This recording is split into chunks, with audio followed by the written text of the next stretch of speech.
The young travel vlogger had set out with boundless energy that morning, eager to explore a remote network of hidden waterways in the Florida Everglades, places whispered about by locals but rarely seen by outsiders. Her camera had been rolling, documenting every paddle stroke, every ripple in the still water. She was supposed to be back by sunset, but the shore never saw her return. For 12 long months, her disappearance hung over the community like a storm that wouldn't break. Search parties scoured the tangled mangroves, helicopters combed the sky, and divers swept through dark, silt-filled channels. Nothing. It was as if the swamp had swallowed her whole. Until one day, far from where anyone had been looking, an old crab fisherman working the turbulent waters where the Everglades spill into the Gulf of Mexico pulled up a trap, and with it, the first trace of her the world had seen in over a year. Earl Tompkins had been running these waters for 37 seasons, long enough for the salt air to etch deep lines into his face and the sun to bleach his hair to a pale silver. On that morning, the Gulf lay flat under a ruthless summer sun, the surface flashing like molten gold with every crest of a small wave. Earl stood steady on the deck of his weathered boat, muscles moving with a quiet efficiency born from repetition as he hauled in the buoy line by hand. The winch groaned as it strained against the weight from 40 feet down. "Heavy one today," Earl muttered, squinting at the shimmer on the horizon. A heavy trap usually meant a good haul. Blue crabs big enough to make the market buyers smile. In a season when prices were up, every pound mattered. The steel cage finally broke the surface in a cascade of seawater, blue swimmers clattering against the wire, their claws raised in stubborn defiance. Earl was already reaching for his sorting gloves when something unusual snagged his attention, a faint flash of pink among the wet browns and grays. Swinging the trap onto the sorting table, he unlatched the door, letting the crabs spill out in a frenzied clicking mass. Reaching past them, careful not to get a claw to the wrist, his fingers closed around something smooth and hard. When he pulled it free, he found himself holding a phone sealed inside a waterlogged pink case, its once bright color dulled by barnacles and a wrap of kelp. He turned it over in his calloused hands. An iPhone, screen dead and black. Judging by the layers of marine growth, it had been down there a while, longer than the usual tourists' lost property. This trap had been soaking for 2 weeks, nearly 8 miles offshore. Earl finished sorting his catch, but his mind kept circling back to the phone. Personal belongings always carried a certain weight. A rod or a pair of sunglasses lost at sea meant nothing. But a phone, that was someone's voice, their photos, their memories. The ocean didn't give up such things without a reason. Over the years, he'd hauled up strange treasures. Watches still ticking, sunglasses coated in salt, a wedding ring that he'd handed over to the Coast Guard. This felt different. By the time he docked at Goodland Marina, Earl had made up his mind. This phone was going to the sheriff's office. He stood at the evidence counter less than an hour later, handing over the barnacle-covered device as casually as if it were just another piece of ocean junk. He couldn't have guessed that what he'd found would rip the silence wide open. Miles away, in a quiet home office cluttered with blueprints, Grant Westfall's phone rang. The caller ID read, "Collier County Sheriff's Office." He hesitated before answering. Nothing good ever started that way. "Mr. Westfall, this is Detective Patricia Chen," the voice said gently. "Are you the father of Kira Westfall?" The air seemed to thin around him. His hands tightened on the edge of the desk. "Yes, I'm her father. Has something happened?" "We've recovered an item that may belong to your daughter," Chen said. "Would you be able to come in this afternoon?" "What item?" "A cell phone. It was found by a fisherman offshore. The serial number matches your daughter's device. I understand she's been missing for about a year." Grant's knees almost gave out. She disappeared in the Everglades. Where did you—" "I'd prefer to discuss that in person," Chen interrupted gently. "Can you come in?" "I'm on my way." The drive to the sheriff's office felt endless. A year without leads, a year of scouring every tip, every rumor, a year of waiting for a call just like this, and dreading it at the same time. In a small conference room, Chen placed an evidence bag on the table. Inside was the pink phone case, crusted with barnacles. Grant knew it instantly. He'd given it to Kira 2 Christmases ago. She'd rolled her eyes at the glitter but kept it anyway, because he'd chosen it. Our tech team managed to recover some data despite the water damage, Chen said, opening a laptop. These are the last recordings. And there she was. Kira's face filled the screen, sunlight weaving gold into her blonde hair. She sat in her kayak, grinning at the camera, her voice alive with excitement. "Hey, adventure seekers," she chirped. "I'm out here in this insane backcountry channel. Locals say the big tarpon hide here, totally untouched by tourists. Can you believe this?" The timestamp, 4:47 p.m. The same day she vanished. She paddled through a glassy channel lined with mangroves, utterly alone. Her friend Jenna had left early for dinner. Kira had stayed behind to film. Chen pointed to a spot on a map. GPS shows this location as the last signal before the phone went dark. Currents from here can carry debris into the open Gulf. Grant's eyes locked on the coordinates. After a year of nothing, here was a pin on a map, her last known place in the world. "What happens now?" he asked, voice cracking. "We'll coordinate another search," Chen said carefully. "It's been a long time, but we'll also canvass marinas and boat launches in case anyone remembers seeing her." A Marine patrol officer stepped into the room. "Detective, I patrol those waters. I know most of the charter captains and locals. I can take Mr. Westfall to Chokoloskee Marina right now, closest launch to where she filmed." Grant was already standing. "Let's go." Most boats bound for the remote backcountry launched from Chokoloskee Marina. As Grant followed Officer Hutchkins out of the sheriff's office, he kept his grip tight on the printed GPS coordinates. That set of numbers now felt like more than a location. It was a doorway. The first tangible connection to his daughter in a year. He could picture her out there, brimming with energy, chasing a story about some hidden fishing spot whispered to her by locals. And then, nothing. Only silence. Until her phone surfaced, somehow, 8 miles offshore in 40 feet of water. It didn't make sense. None of it did. But for the first time in 12 relentless months of searching, there was a thread to follow, and he was determined not to let it slip through his fingers. They drove south on the narrow ribbon of Route 29, the mangroves closing in tight on either side. Afternoon heat shimmered off the asphalt like a mirage, and a distant heron lifted from the marsh as they passed. Grant sat in the passenger seat of the Marine patrol truck, his mind playing Kira's final video on an endless loop. Her voice light, her smile genuine, sunlight catching in her hair as she talked about the maze of hidden channels. "I appreciate you taking the time to do this," Grant said, breaking the heavy quiet. Hutchkins glanced over, the look in his eyes carrying a weight only a father could understand. "No problem. I've got a daughter about her age. Can't imagine what this last year has been like for you." The marina came into view, a sprawl of docks where working boats and sleek recreational vessels bobbed together. The air was thick with the smell of salt water, diesel, and bait. Several captains nodded in greeting to Hutchkins as they walked along the dock, their respect for him clear. "Let me show you something," Hutchkins said, pulling up a marine chart on his phone. He pointed to a point deep in the maze of waterways. "That's where your daughter's phone last pinged. This whole stretch is easy to get turned around in. No landmarks, just walls of mangroves. The locals call it the maze. For a reason." Grant compared the screen to his printout, feeling the weight of the detective's earlier words about the currents carrying debris out to sea. Hutchkins seemed unconvinced.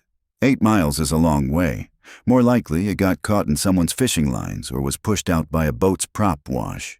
Commercial crews dragged nets all through here. They questioned several charter captains, but the answers were vague. Most hadn't been in that area a year ago. One mentioned that the backcountry was usually the domain of locals, not outsiders. Each dead end added a slow burn of frustration in Grant's chest. Then Hutchkins suddenly slowed, shading his eyes. Well, I'll be damned. Wade, the man who looked up from the open engine bay of a small fishing boat, was in his early 50s, lean and sun-browned, with faded tattoos winding down his forearms. The boat's name, Second Chance, was painted on the stern in chipped navy letters. Troy, Wade Corbin said with an easy smile. Didn't expect to see Marine Patrol on a Sunday. I'm here on something else, Hutchkins said, gesturing to Grant. Wade, this is Grant Westfall. His daughter went missing in the backcountry about a year ago. Grant shook Wade's grease-stained hand. Sorry to hear it, Wade said, voice low. These waters can be unforgiving. Hutchkins pulled up the GPS coordinates on his phone. Ring any bells? Wade's brows drew together. That's way back in the maze. You've got to know where you're going, or you'll spin circles for hours. Fishing's good back there, tarpon if you're lucky, but not many make the trip. She was a blogger, Grant explained. Covered Florida outdoor adventures. Somebody at a bait shop told her about a tarpon spot. Wade chuckled softly. Sounds right. Old-timers like to share those secret spots with a pretty girl. He glanced at the coordinates again. So the phone just turned up? Grant told him about Earl Tompkins and the crab trap. As he spoke, Wade shot a brief look at Hutchkins. Too quick for Grant to read. 8 miles offshore in a trap, Wade said slowly. Currents in those channels are strange. I've seen spring tides pull gear clean out into the Gulf. Found a kayak paddle once, 15 miles from where it was lost. You think that's what happened? Grant pressed. Wade shrugged. Could be, unless... He cut himself off. Never mind, just thinking out loud. After a moment, he said, Look, I'm not booked tomorrow morning. Why don't I take you out there, retrace her route? There might be things the search crews missed. Grant's pulse quickened. You'd do that? Of course. I know those waters like my own skin. Wade turned to Hutchkins. That is, if Marine Patrol doesn't mind. I think it's a great idea, Hutchkins said. If anyone can help, it's Wade. They set a meeting time for 7 a.m. Wade refused payment, saying it was the least he could do. Walking back to the patrol truck, Grant felt a cautious ember of hope. Finally, someone who didn't just know the waters, but respected them. Good man, Hutchkins said as they pulled away. Knows things that don't make it onto charts, but fair warning. After a year, he might turn up. Things you're not ready to see. Grant's jaw tightened. I need to know. Whatever it is. Hutchkins gave a slow nod. The Gulf doesn't give back much. The fact that her phone did, that's unusual. The rest of the ride was silent. Grant stared out at the endless expanse of sawgrass prairie, his thoughts fixed on tomorrow's search. Wade Corbin had seemed sincere, maybe even driven. For the first time in months, Grant felt movement, real movement, toward answers. He almost reached for his phone to call his ex-wife in Colorado, but decided to wait. Kira's mother had found a way to move forward. She'd remarried, settled in Colorado, and, through weekly therapy, claimed to have found something resembling closure. Grant could never share that. Closure without truth felt like a betrayal. Until he knew what happened, the ache in his chest wasn't going anywhere. Back at the sheriff's office, Hutchkins pulled a small card from his wallet and pressed it into Grant's hand. My personal cell's on there. If you need anything, or if Wade finds something tomorrow, call me directly. I'll make sure the right people hear about it. Grant thanked him and drove home in silence. The rest of the afternoon was spent in quiet, methodical preparation, filling water bottles, slathering sunscreen into a bag, tucking away sandwiches wrapped in foil. His hands trembled as he worked. He could almost hear Kira's voice teasing him like she used to before fishing trips. Dad, we're going out for 3 hours, not 3 days. She'd laugh, watching him pack enough supplies to feed a small crew. Tomorrow would not be a simple fishing trip. Tomorrow he'd ride with a captain who knew the Everglades backcountry like a second skin, straight into the labyrinth where Kira had vanished. Somewhere out there in those shadowed channels, an answer waited. At 6:45 a.m., the heavy humidity clung to his skin as he stepped onto the docks at Chokoloskee. Wade Corbin was already aboard his vessel, the Second Chance, moving with the easy precision of someone who had done this for decades. The 28-foot center console was built for work, not show. Twin outboards gleaming, a sturdy T-top overhead, and the deck crowded with gear. "Morning, Mr. Westfall," Wade called out. "Beautiful day for a search. Calm seas, good visibility." Grant climbed aboard, noting the impressive setup. Multiple rod holders, oversized fish boxes, and an electronics console bristling with screens. As he stowed his bag, his foot caught on a loose deck plate. He glanced down and saw that several large hatches dotted the floor. "Watch your step there," Wade said quickly. "Storage compartments all through the deck. Helps with weight distribution when we're hauling a full catch." Grant nodded, though something about them felt unusual. The compartments were larger than standard fish holds, and there were more of them than he'd ever seen on a boat this size. His eyes drifted to the helm. 3 separate fuel gauges. "That's a lot of tanks," he commented. "Need it for the long runs," Wade replied smoothly. "Sometimes I'm out 12, 14 hours. Can't risk running dry 20 miles offshore." He motioned to a cooler. "Grab some water. We'll need it." They idled out past early morning fishermen, the boat cutting through a mist that still clung to the mangroves. Once clear of the no-wake zone, Wade opened the throttles, and the Second Chance surged forward, the engine's roar flattening the water behind them. "So," Wade asked over the noise, "what kind of videos did your daughter make?"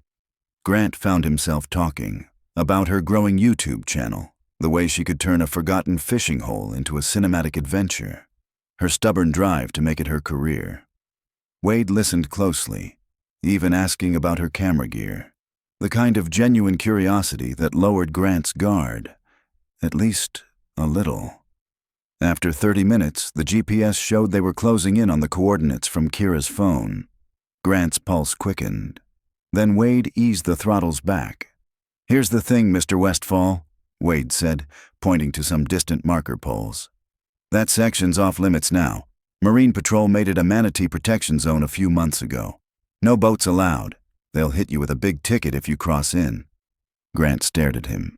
"But my daughter was in there. That's where—" "I know," Wade cut in gently. "But that was a year ago. Rules change. I can get us close, work the edges. Currents would have pulled anything out anyway." Reluctantly, Grant nodded, though frustration gnawed at him. For the next 2 hours, they skirted the perimeter. Grant scanned the mangroves with binoculars while Wade pointed out tidal flows and swirling eddies. "See that?" he said. "Anything that drops into these channels gets funneled out here. That's probably how her phone ended up in the Gulf." By noon, Wade announced they'd need fuel. "There's a dock about 15 minutes away. We can grab lunch too." The small marina where they stopped was unfamiliar to Grant. As Wade topped off the tanks, Grant noted the fuel gauges, barely a quarter down despite hours of running. Curious, he wandered into the tiny store for a drink. When he returned, Wade was at his truck, loading supplies onto the boat. Mixed among the ice and bottled water were multiple boxes of feminine hygiene products, pads, tampons, far more than any casual first aid stash. "Stocking up," Wade said easily, catching Grant's glance. "Comprehensive first aid kit.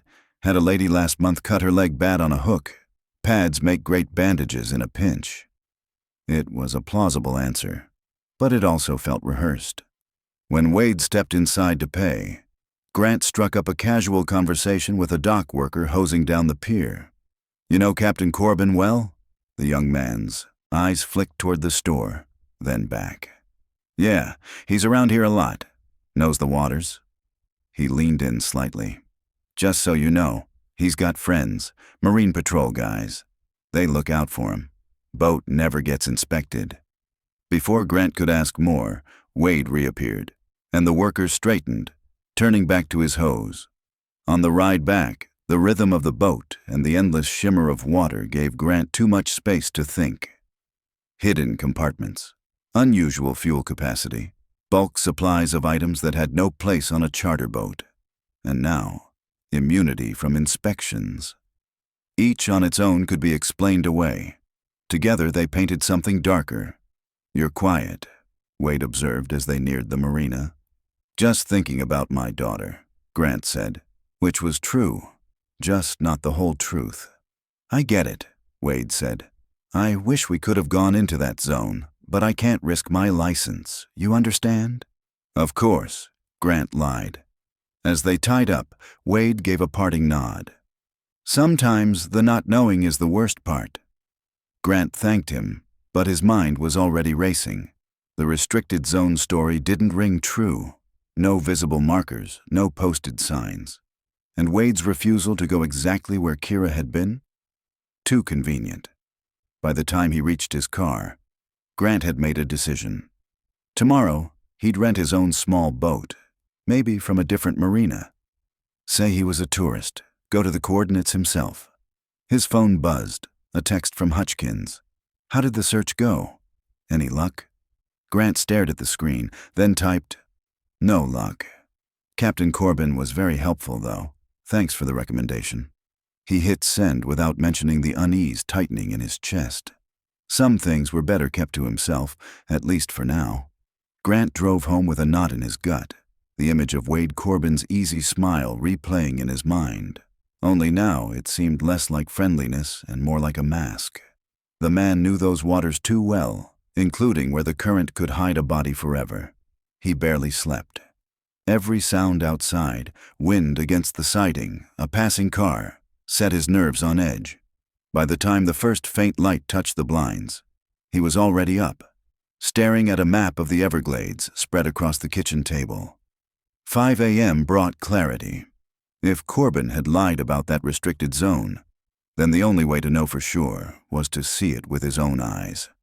Instead of going anywhere near Chokoloskee, Grant drove to Goodland Marina, far enough away that Corbin's network wouldn't spot him. At the rental counter, he forced his voice into casual friendliness. "Morning. I'm visiting from Ohio. Thinking of doing some sightseeing in the mangroves. Maybe a little fishing." The clerk, an older man named Carl, barely looked up from his newspaper. "Know how to run a boat?" "Yes, sir," Grant replied. "Had a base boat back home for years." 20 minutes later, he was cutting across the still morning, water in a modest 17-foot skiff. The air was heavy with the scent of salt and mangrove. The motors hummed loud in the pre-dawn hush.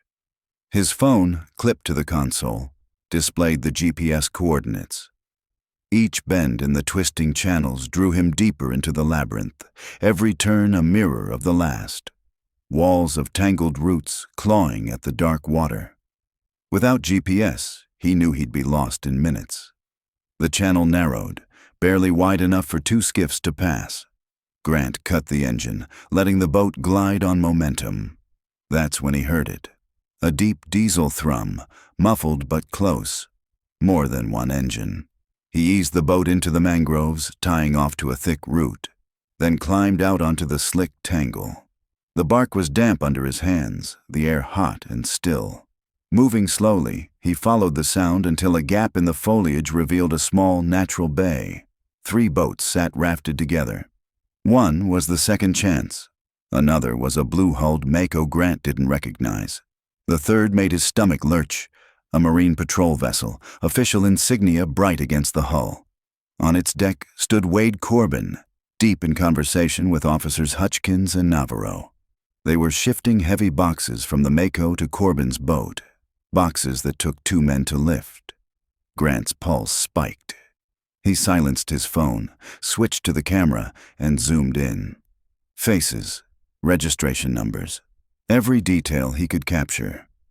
Across the water, voices carried. "Next shipment from Cuba's Thursday night," Hutchkins said. "Same pickup point." "Weather looks good," Corbin replied smoothly. "How many this time?" 12, maybe 15. Families mostly, kids included."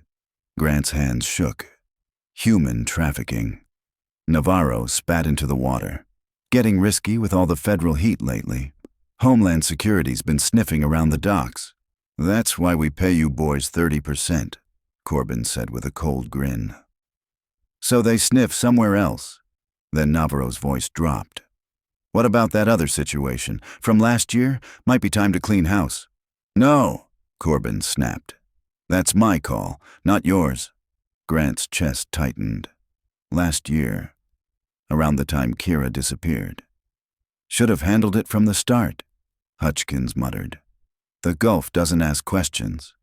We've been through this, Corbin said, voice low but sharp.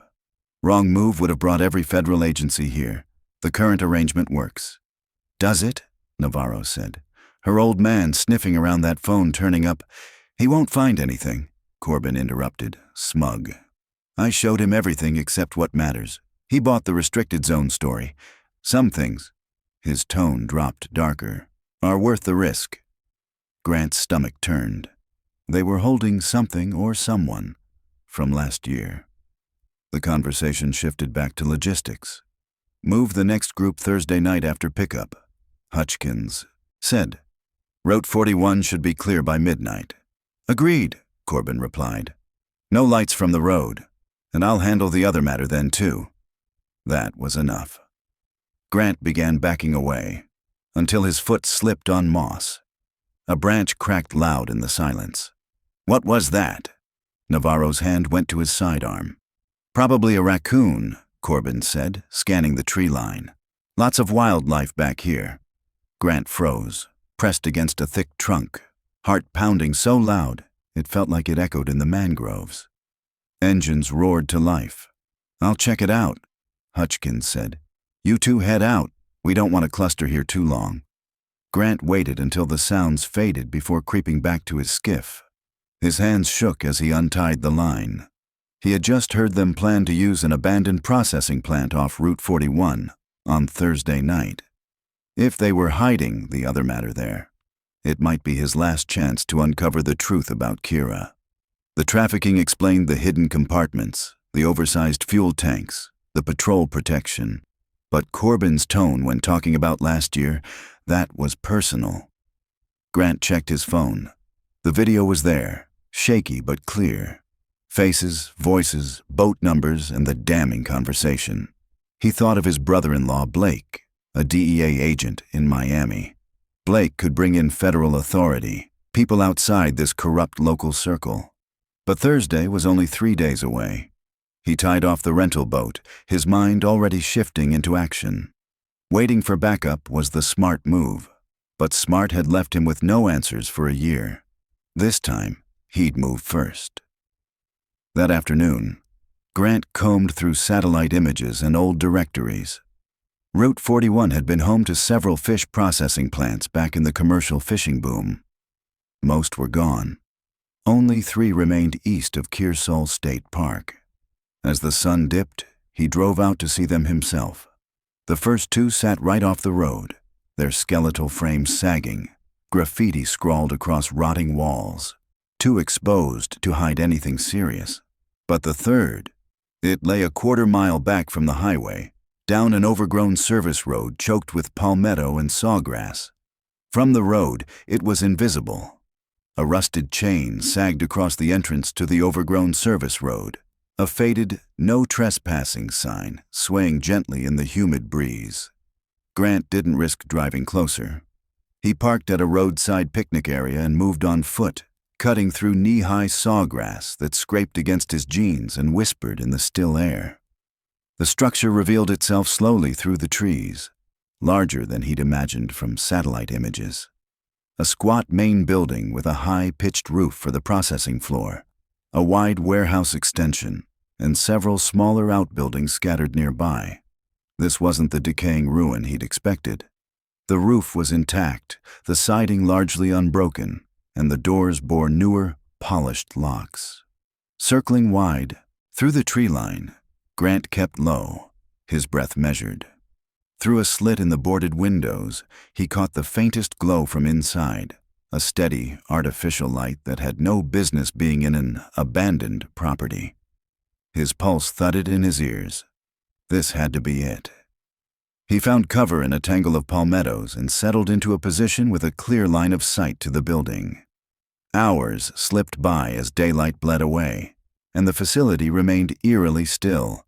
No movement, no vehicles, but the light never flickered. Whoever was inside wasn't in a hurry. He was lifting his phone to snap a series of telephoto shots when it vibrated in his hand. An unknown number. Against his better judgment, he answered. "Hello?" For a moment, nothing, just the sound of heavy breathing, then faint, hoarse, and trembling. "Daddy!" His heart stopped. Kira, is that you?" "They said you were looking," she whispered, her voice cracking into a sob. "I'm sorry. I'm so sorry.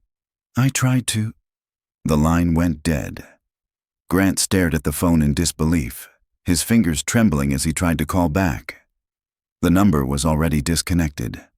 He looked back toward the processing plant, his chest tight, vision sharpening with a sudden clarity. She was inside. His daughter was right there, close enough to touch a phone. Every instinct screamed at him to charge in, knife in hand. But storming in blind was suicide. He didn't know how many men were inside, how the building was laid out, or if she was even in a place he could reach before they stopped him. And that call. Had she stolen a phone in a desperate gamble? Or had they let her call, bait dangling on a hook? He retreated to his car with every muscle straining against the decision. The moment he slid inside, he dialed Blake in Miami. "Grant, it's almost midnight," Blake groaned.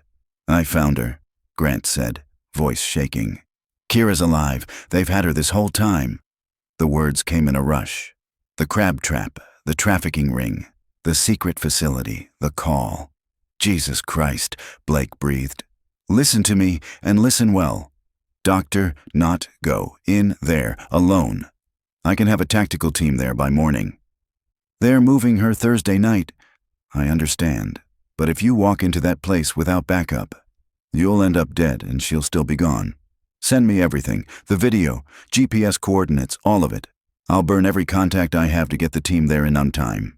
Reluctantly, Grant agreed, spending the next hour uploading evidence to Blake's secure server. Driving home, he kept scanning the rear view, convinced he was being followed. His phone rang again. This time, a name flashed across the screen. Officer Hutchkins. "Mr. Westfall," Hutchkins said in that practiced, easy tone. "Just wanted to check on you after your day with Captain Corbin." "I'm fine," Grant lied. Good. Listen, someone said they saw you out near the old highway tonight, taking pictures of abandoned buildings. That true?" Ice slid into Grant's veins. "I couldn't sleep. Thought a drive might clear my head. I'm an architect. Old buildings interest me." "Ah," Hutchkins said lightly. "Makes sense. Just be careful. Lots of dangerous places off the beaten path. Homeless camps, drug activity. Wouldn't want you getting hurt poking around where you shouldn't." Grant forced a polite chuckle. "I appreciate the concern. Oh, and that restricted area Corbin mentioned? Near where your daughter went missing. We're lifting the restrictions tomorrow for maintenance. If you wanted to see it up close, I'd be happy to take you, say, around noon." Grant's mind raced. Invitation or trap? "That's generous," he said slowly. "Let me check my schedule." "Sure, but this might be your only chance," Hutchkins pressed. "After tomorrow, who knows when it'll be open again." The threat was paper thin, but it was there. Grant kept his voice steady. "I understand. I'll let you know in the morning." "You do that," Hutchkins said, voice turning just a shade colder. "And remember, these waters are dangerous. People disappear out here all the time, even locals." The line went dead. Grant entered his house cautiously, scanning each room. Nothing was out of place, but the sensation of being watched clung to him. At his desk, Blake's reply was waiting. "Team assembling. ETA 0800. Do not engage before we arrive. That's an order." 8 a.m. Hutchkins wanted him at noon. The traffickers planned to move Thursday night. The rope was tightening around his neck. He paced, replaying Kira's broken apology in his mind. "I'm sorry. I'm so sorry. Sorry for what? What had they forced her to do? The clock read 2 a.m. 6 hours to wait. 6 hours to trust someone else to save her. He opened his closet and pulled out his father's old hunting knife. The steel felt heavier than he remembered, the leather grip worn smooth. Grant had never been a violent man, but for Kira, he could become one. He planted himself by the window, knife resting across his knees, eyes locked on the street. If they came for her before Blake's team arrived, he would move. At 6 a.m., Blake texted, "Team loaded, on the road. 2 more hours." Then his phone buzzed again, unknown number, this time with a multimedia message. The image that appeared stole his breath. Kira, thin, hollow-cheeked, hair tangled, eyes wide with terror. Fresh bruises stained her arms. A rough male hand gripped her shoulder, forcing her to face the camera. The text beneath read, "Every hour you delay costs her. Come alone now or we relocate." He didn't think. He just moved. Knife in his pocket, keys in his hand, engine roaring to life before reason could catch him. He left a frantic voicemail for Blake with the location, tossed the phone aside, and headed straight for the plant. The service road was unguarded. He parked behind a wall of Brazilian pepper trees and approached on foot. Dawn stretched long shadows across the cracked lot. Fresh tire tracks scored the dirt. At the loading dock, a metal door stood ajar. He slipped inside, the smell hitting him instantly, a mix of mold, sweat, and human misery. The vast processing floor was a shell of rusted machinery and concrete, carved into makeshift cells with plywood and wire. From somewhere deeper, voices murmured. Grant followed, knife in hand, every step quiet as a breath. The warehouse section came into view. Mattresses on the floor, chains bolted to support beams. This wasn't just a smuggling point. It was a prison. A faint sound spun him around, crying, muffled, from behind a steel door marked cooler storage. "Kira," he whispered. The crying stopped. Then, faintly, "Daddy." Grant's hands shook as he tested the heavy padlock, too strong for his knife. He searched frantically for something to break it. Then a voice cut through the stillness. Well, right on schedule." Grant spun toward the voice and froze. Wade Corbin stood 10 feet away, the morning light glinting off the pistol he held loosely, almost lazily, at his side. He looked freshly showered, clean shirt pressed, hair combed, like he was starting an ordinary workday rather than staging an execution. "I had a bet with Troy," Corbin said, his voice smooth as polished steel. "We wondered if you'd wait for your backup or charge in like a hero. I won. Fathers are so predictable." Grant's fingers tightened around the hunting knife. "Let her go. The FBI knows everything. They're on their way." Corbin's smile deepened, cold and mocking. "Are they? Then I suppose we'd better hurry." He flicked the pistol upward in a lazy gesture. "Drop the knife. Kick it over here." Grant's mind screamed at him to resist, but the muzzle was steady, and Kira was somewhere close. He let the blade fall, booting it across the concrete floor where it clattered to a stop near Corbin's feet. Kira's phone turning up was inconvenient, Corbin said conversationally, like he was discussing the weather. "She managed to keep it hidden for 3 days after we picked her up. Clever girl. I thought she'd lost it in the water during our initial disagreement. Imagine my surprise when Earl pulled it out of his crab trap." "You monster," Grant said, voice tight. "She's just a young woman." "She was in the wrong place at the wrong time," Corbin said, his eyes narrowing. "Pointed that little camera right at us during a transfer. $50,000 worth of cargo she almost cost me." His smile thinned to a razor's edge. "But I'll admit, keeping her became personal. Your daughter's got spirit, fights every damn time." Grant took a step forward, rage boiling up, but the pistol snapped level at his chest. Ah, Corbin said softly. "You want to see her? Again? Stay put." Boots scraped against concrete behind Grant. He turned to see Hutchkins and Navarro step through a side doorway, both in uniform, both with service weapons drawn. "Took your time," Corbin said dryly. "Had to make sure he came alone," Hutchkins replied, giving Grant a look that carried a flicker of something almost like pity. "You should have taken my noon offer. Would have been cleaner." "Enough talk," Navarro growled. "We move them both. Boats ready at the auxiliary dock." "Them both?" The words sank into Grant like lead. "Can't leave witnesses," Corbin said smoothly. "Don't worry, you'll be with your daughter. A little reunion before the Gulf claims you both. Tragic accident. Desperate father searching for his missing girl. Caught in a sudden storm. Both lost at sea." "There's no storm," Grant spat. "There will be by tonight," Corbin said with calm certainty. "Tropical depression forming offshore. Perfect cover." Hutchkins pulled a pair of heavy-duty zip ties from his belt. "Hands behind your back. Don't make this harder than it has to be." Grant had no choice. The plastic bit into his wrists as Hutchkins cinched them tight. Navarro moved to a heavy cooler door on the far wall, producing a key. The hinges groaned as it swung open, releasing a wave of stench. Human waste, infection, despair. "Bring her," Corbin ordered. Navarro disappeared inside and emerged moments later with a figure so thin, so broken, that for a heartbeat Grant didn't recognize her. Kira.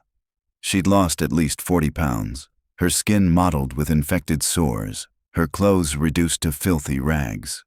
She leaned heavily against Navarro, her legs trembling. But when her eyes found Grant's, they widened with a mixture of relief and devastation. "I'm sorry, Daddy," she whispered, her voice cracking. "I tried to be careful. I didn't mean for them to see me filming." "It's not your fault, baby," Grant said, swallowing hard. "None of this is your fault."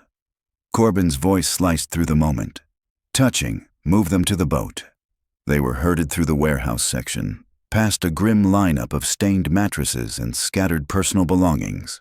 A child's doll, a woman's sweater, a pair of worn sandals. Ghosts of people who'd passed through here, lives stripped down to scraps. "How many?" Grant demanded, his voice rising. "How many people have you trafficked through this place?" Hutchkins didn't blink. "Supply and demand. People pay 30 grand to get here from Cuba. We provide the service." Navarro smirked. Usually smooth, until bloggers start sticking cameras where they don't belong. Outside, a narrow dock waited. Tied alongside was a low, narrow ghost boat built for speed, painted in muted gray. No name, no numbers. As they forced Grant aboard, he felt the lump in his pocket and realized with a jolt. His phone was still there, still, recording. But hope flickered out as Hutchkins' gaze dropped to the shape. "Check his pockets," Hutchkins ordered. Navarro dug it out and held it up. He was recording. "Jesus, Wade, he could have transmitted," Hutchkins said sharply. "Relax," Corbin replied, pocketing the phone. "No signal out here. We'll toss it with the bodies." They shoved Grant into the small cabin where Kira huddled in the corner. She pressed against him instantly, trembling. "I'm here now," he whispered. Through the salt-streaked window, he saw Corbin at the helm, Hutchkins beside him, eyes fixed on a GPS. Navarro stood at the cabin door, one hand resting on his holstered pistol. In minutes, they were in open water, the low, steady roar of the engines carrying them toward the drop zone. Kira's breathing rattled against his shoulder. Fever heat radiated from her skin. "Dad," she whispered. "The other girls, there are others." "I know, baby. I know." The boat slowed. Grant looked out at a 360-degree sweep of nothing, just the rolling Gulf, blue and empty, the perfect grave. "All right," Corbin called over the engines. "Bring them up." Navarro yanked Grant to his feet, then dragged Kira up after him. She cried out in pain, stumbling. Grant surged forward instinctively, but Navarro's backhand cracked across his face. "Leave her," Navarro said flatly. On deck, 2 lengths of chain lay coiled, each ending in a concrete block. Neat, efficient, untraceable. Hutchkins was looping the links with practiced hands. "Any last words?" Corbin asked mockingly. Tell each other you love each other. Pray, if that's your thing. Grant locked eyes with Kira. I love you. I never stopped looking. Her lips trembled. I know, Daddy. I love...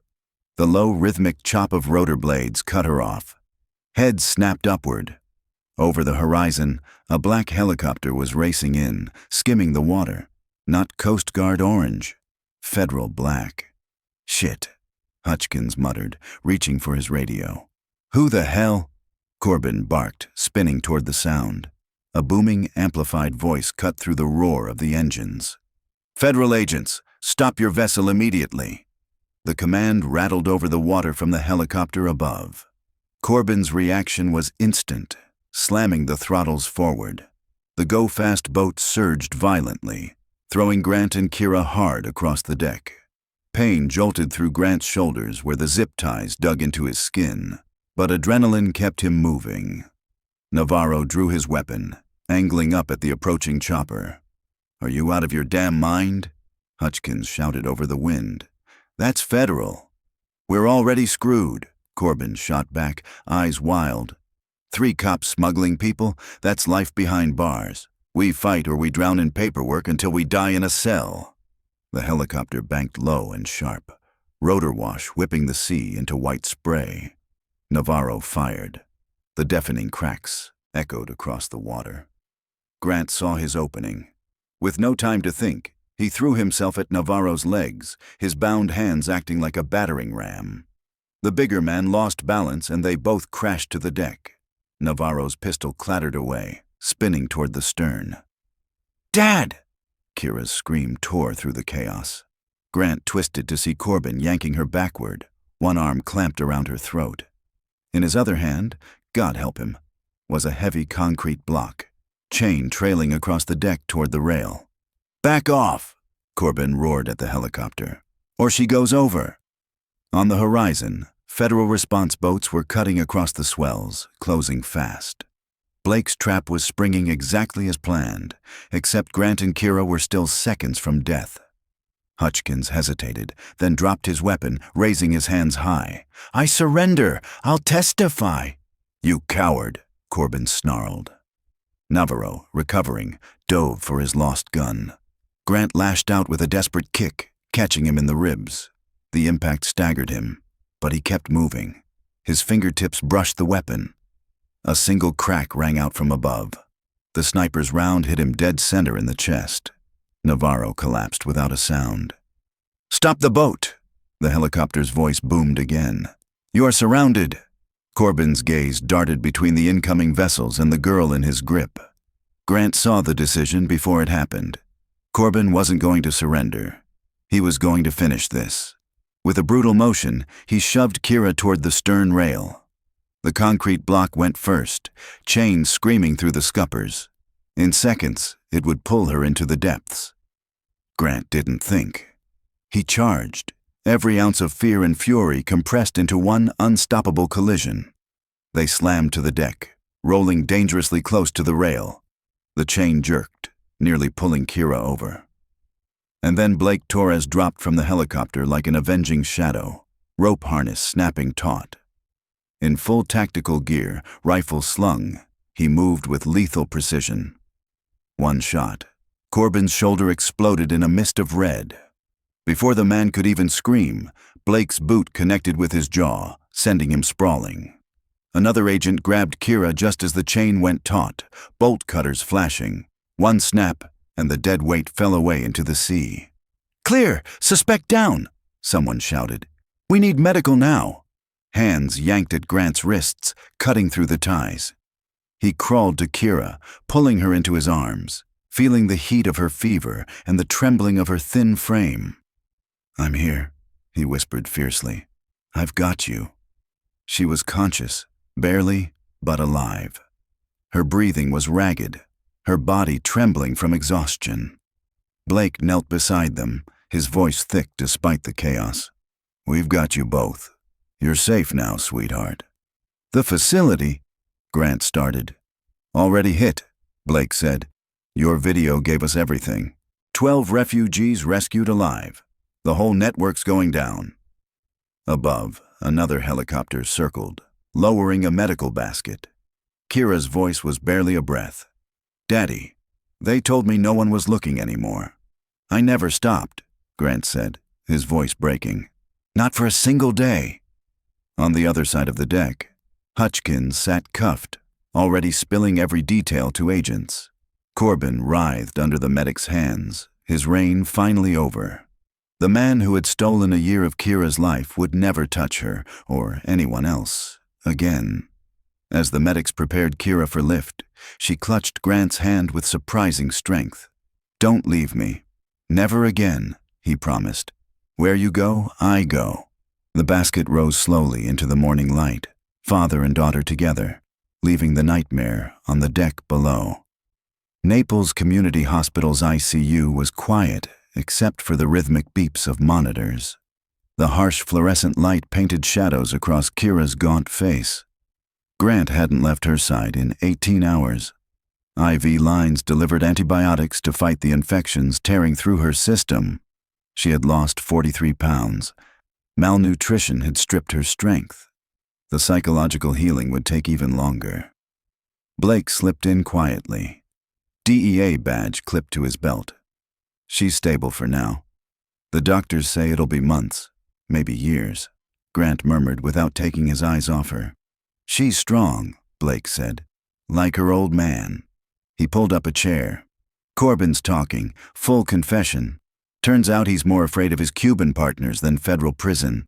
They were moving 15 to 20 people per trip, 30 grand a head.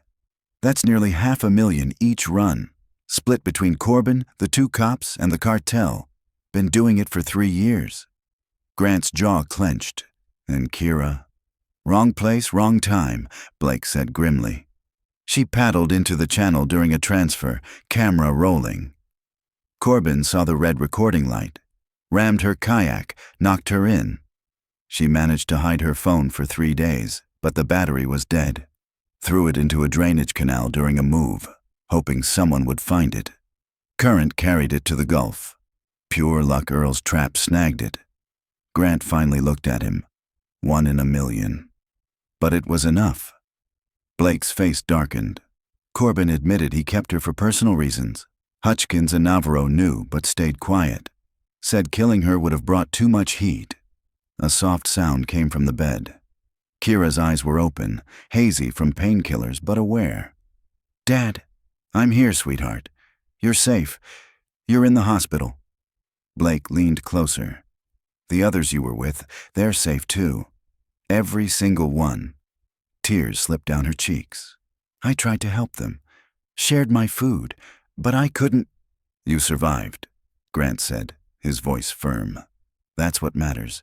You survived long, enough for me to find you." Blake's phone buzzed. "Prosecutors are here. Corbin and Hutchkins are pleading guilty in exchange for testimony against the cartel. 25 to life. Would have been death if Navarro had lived." He clasped Grant's shoulder. "Focus on her. I'll handle the rest." When they were alone again, Grant studied her fragile form. The vibrant adventurer was gone for now, replaced by a survivor who had endured a year in hell. "I'm sorry it took so long," he whispered. Her fingers tightened weakly around his. "You found me. That's all that matters." "I'm never leaving you again," he vowed. "Whatever it takes, however long it takes, we'll get through this together." A ghost of a smile touched her lips. Together. Grant leaned back in his chair, their hands still joined, watching the Gulf sunset paint the sky in colors of redemption. Outside, raids and arrests continued. Justice was in motion. Inside this room, a father and daughter were beginning the long, fragile journey home.